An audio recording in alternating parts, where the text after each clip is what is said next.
देवी पन्नार्ते हरे प्रसीद प्रसीद मातर जगतोऽखिलस्य प्रसीद विश्वेश्वरि पाहि विश्वं त्वमीश्वरी देवी चराचरस्य। जय जय श्री लक्ष्मी माता। आप सभी को राम राम। यह वीडियो दीपावली पूजन भाग 1 है, जिसमें माता लक्ष्मी की पूजा करने की सामग्री बताई गई है जो आपको एकत्रित करनी है। अतः यह वीडियो आपके लिए बहुत महत्वपूर्ण साबित होगी। जैसे हम सभी दीपावली पर्व से पहले अपने घरों की पुताई रंगाई करके खिड़की दरवाज़ों पर पेंट आदि करवाकर घरों की सुंदरता बढ़ाते हैं और घरों में तथा घर की दीवारों पर अनेक तरह की बिजली की झालरें लगाते हैं। इससे घर बहुत सुंदर व आकर्षक लगने लगता है, मानो गांव शहर स्वर्ग की आभा ले रहे हों अथवा इस प्रकार दिखाई देते हैं जैसे स्वर्गलोक। परंतु यह सब हम क्यों करते हैं, इसका क्या कारण है?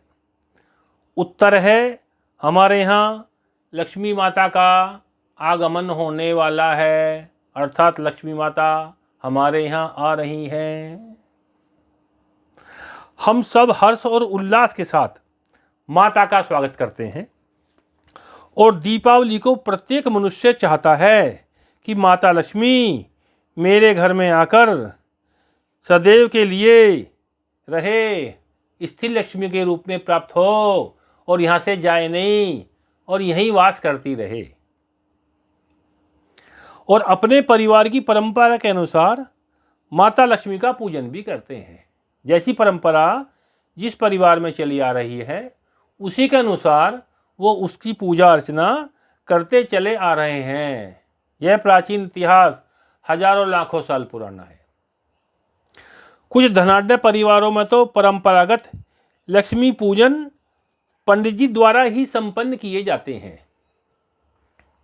और अधिकतर कुछ वैश्य परिवारों में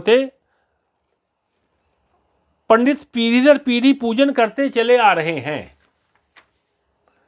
देखा देखी अन्य लोग भी इच्छा करते हैं कि हमारे यहाँ भी पंडित जी आकर पूजन करें।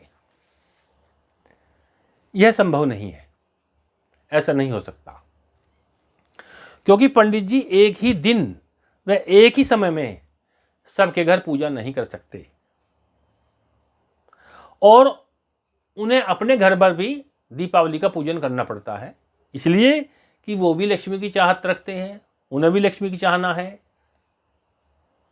अतः आपको लक्ष्मी माता का स्वागत करके स्वयं ही उसका पूजन करना चाहिए और अपने मन से ये विचार निकाल दें कि लक्ष्मी माता मंत्रों से और पूजन सामग्री से ही प्रसन्न होती है। ऐसा नहीं है कि केवल मंत्र जाप से ही लक्ष्मी साधना पूर्ण मानी जाएगी या बहुत अच्छे अच्छे भोजन पदार्थ लक्ष्मी को भोग लगाकर ही लक्ष्मी की प्रसन्नता बढ़ेगी। ऐसा नहीं है।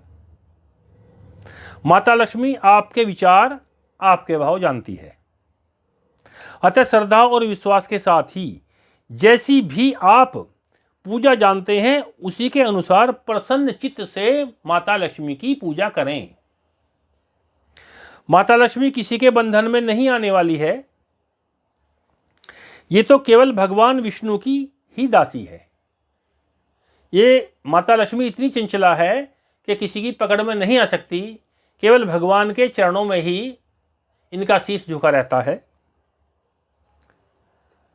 भगवान विष्णु जहां होंगे वहीं लक्ष्मी पहुंच जाएगी, अर्थात भगवान विष्णु जहां होंगे वहीं विराजमान हो जाएगी। हाँ, अगर आप माता से पुत्रवत प्रेम करेंगे तो ये आपके पास कुछ समय के लिए आकर आशीर्वाद दे सकती है।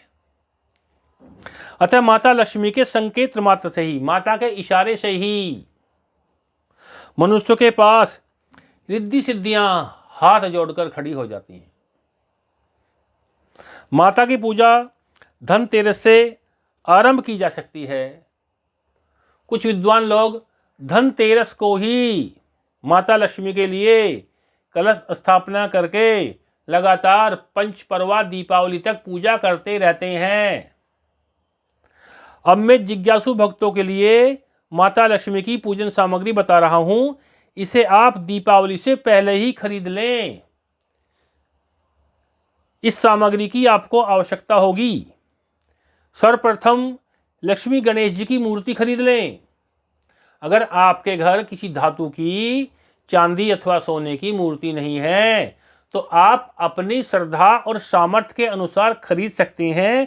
ये मूर्तियां अधिकतर मिट्टी की खरीदते हैं लोग बाग, क्योंकि सब धन संपन्न नहीं होते, इसलिए आप लक्ष्मी गणेश की मूर्ति मिट्टी की भी खरीद सकते हैं। गंगा जल का ध्यान रखें। दूध 100 ग्राम, दही 50 ग्राम, गाय का घी 500 ग्राम और शहद 100 ग्राम। बूरा अथवा खांड 200 ग्राम। श्री तुलसी महारानी के पत्ते 2 या 4 लें। चावल 1 किलो लें। ये चावल आपको 5 दिन की पूजा के लिए प्राप्त रहेंगे। ये एक दिन की पूजा के लिए नहीं है, 5 दिन की है। फूल माला अपनी घर की मूर्तियों के अनुसार लें। जितनी मूर्तियां आपके घर में हैं या जितने कैलेंडर हैं, आप जिन जिन पर भी माला पहनानी चाहें अथवा माला चढ़ानी चाहें, उनके लिए अपनी इच्छा अनुसार ही माला खरीदें। आम की टहनी, दूब घास, लोटा। लोटा तांबे अथवा पीतल का होना चाहिए। प्रयास ये किया जाए कि स्टील आदि का लोटा न हो। स्टील के लोटे के बजाय तो मिट्टी का घड़ा भी रखना अति उत्तम है। सफ़ेद चंदन का चूरा 10 ग्राम, लाल चंदन चूरा 10 ग्राम, रोली 1 पाउच, सिंदूर 1 पाउच, कुमकुम 1 पाउच, इत्र की छोटी सी शीशी, माने सेंट की शीशी, छोटी सी।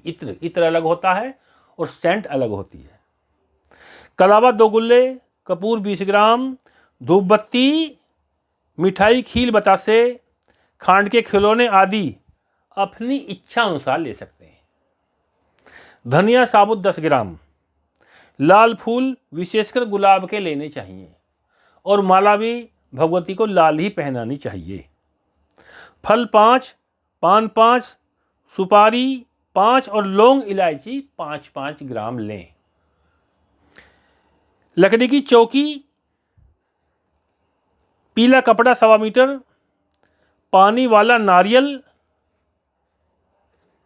और नारियल पर लपेटा जाने वाला कपड़ा। इस पूजा में आप यंत्रों का प्रयोग भी कर सकते हैं। गणेश यंत्र के ऊपर भगवान गणपति को विराजमान करें और लक्ष्मी यंत्र के ऊपर माता लक्ष्मी को स्थापित करें। कमल का फूल भी माता लक्ष्मी को अति प्रिय है। माता लक्ष्मी को कमल विशेष प्रिय है और इनका नाम कमलासना है, अर्थात कमल के आसन पर विराजमान रहने वाली लक्ष्मी माता कमलासना। इसलिए कुछ पुरुष कमल के फूलों से ही माता लक्ष्मी की पूजा किया करते हैं। इसमें ज़्यादा मंत्रों की आवश्यकता नहीं है। ऐसे साधारण मनुष्य भी हैं जो भाव और श्रद्धा से गए और पहले से ही 1000 कमल बुक करा दिए, क्योंकि दीपावली वाले दिन कमल मिलना बड़ा मुश्किल कार्य है और मिलता है तो बहुत ही महंगा मिलता है। तो इस प्रकार कुछ मनुष्य ऐसे हैं, एक कमल का फूल लिया और श्री महालक्ष्मी नमः एक चढ़ा दिया, फिर दूसरा लिया ओम श्री महालक्ष्मी नमः, फिर तीसरा लिया ओम श्री महालक्ष्मी नमः। इस प्रकार कमल से पूजा करते हैं। लेकिन यह आवश्यक नहीं है कि माता लक्ष्मी कमल से ही प्रसन्न हो। ध्यान रहे, यह सामग्री लगभग आपके 5 दिन के लिए पर्याप्त है। 5 दिन आप इसी सामग्री से काम चला सकते हैं। फल फूल, पान माला, दूध आदि तो नित्य रोजाना नहीं चाहिए। यह आवश्यक नहीं है कि आप मेरे द्वारा बताई गई संपूर्ण सामग्री ही खरीदें। इसे अपनी सुविधा के अनुसार ही खरीदें। आगे की जानकारी के लिए दीपावली पूजन भाग 2 अवश्य देखें। जय जय श्री लक्ष्मी माता, जय जय श्री लक्ष्मी माता, जय जय श्री लक्ष्मी माता से धन्यवाद।